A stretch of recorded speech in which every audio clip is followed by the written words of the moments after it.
Միքայել Սրբազանի պարագայում իհարկե ձևականորեն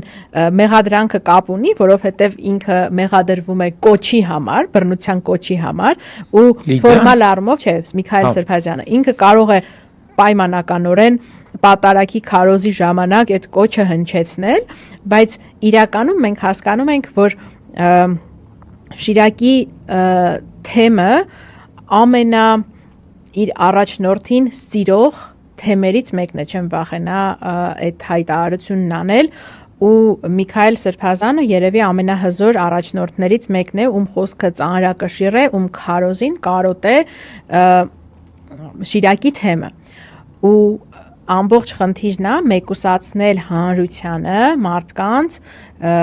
Միքայել Սրբազանի ծանրակշիռ խոսքից, որը այս տոտալ